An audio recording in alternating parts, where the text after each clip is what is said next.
Pakita mo ni. Mo niya nga ako nga ginagamit para hindi magbaho ang kilikili ko. Tapos ang balon ko na mabaho ang kilikili ko.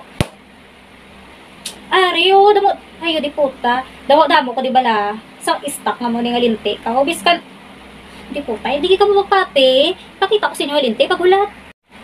Ariyo, 4 na ni kabilog ang stock ko.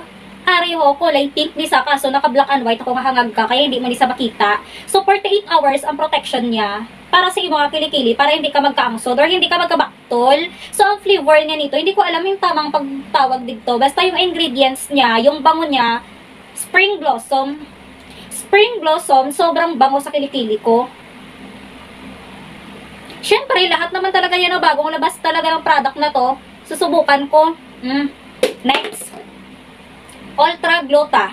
Bago naman isa, Ultra Gluta. Sobrang bango niya pag ito yung ginagamit mo sa kilikili mo. Oh my God. Smell so good. Ito yung pinaka-paborito ko talaga na flavor ng company. Ito, upgraded lang siya. 1 year ago, naging 48 hours. Kasi dati, 24 hours lang talaga ito siya. Nangangamoy at nagkakaroon ka na ng asim-asim dyan sa kilikili mo. Pero ngayon, ginawa na nila 48 hours. Tapos, hindi ka pa magamit nito. Wala ka nga sa kilikili. May angsod ka na mga linte ka.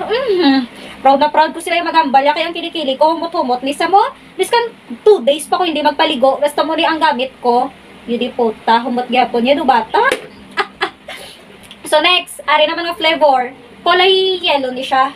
So yung flavor niya ay citrus fresh. Gusto ko man ini, ang ini nga flavor niya, itong iwan ko kung pag-pronounce ni nga di puta ni. Citrus fresh. Sobrang bango talaga ng product na to kasi subok ko na talaga siya. Kulay orange siya. Ay, kulay yellow. Same din sila na 48 hours yung protection dito. Hindi nyo nga lang makikita. Kaya naka-black ang nga ako malintik. Wala mang kulabot. Kaya hindi makamumog. Bakal sila gina-promote ko sa inyo ang mga produkto. Ari ang hindi ko bet na flavor. Itong next. Itong pang-4. Powder fresh. Yung kanyang flavor. Hindi ko talaga siya magustuhan. Kasi yung amoy niya, something matapang siya na parang panlalaki. Ito. Anyways, pang babae yung ganito. Kasi yung panlalaki nito, kulay blue, tsaka black. Ito kasi pang babae. Pero iwan ko hindi ko siya bet.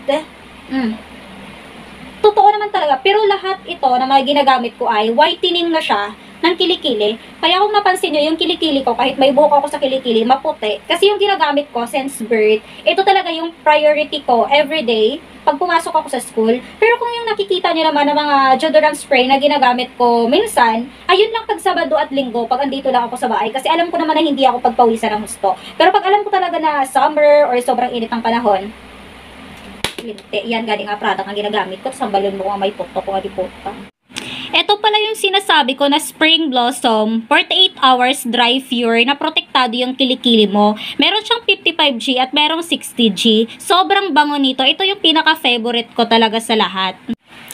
At ito yung sinasabi ko na Ultra Glutathione. 48 hours dry pure din siya. So, ibig sabihin, sa loob ng 48 hours, hindi magbasa-basa at mga moy putok yung kilikili mo. Favorite ko rin siya. Sobrang bango. At ito naman yung pangatlo, 48 hours dry pure. Hindi ko siya bet yung amoy kasi medyo may something smell na medyo matapang, ewan. Pero same pa rin yung effect niya. At ito yung last na sinasabi ko kanina na hindi ko gusto, powder fresh. Kaya marami pa siyang laman hindi ko siya masyadong ginagamit kasi something matapang yung amoy niya, hindi ko ma-explain, parang panlalaki. Pero anyways, lahat ng product ay 48 hours dry pure.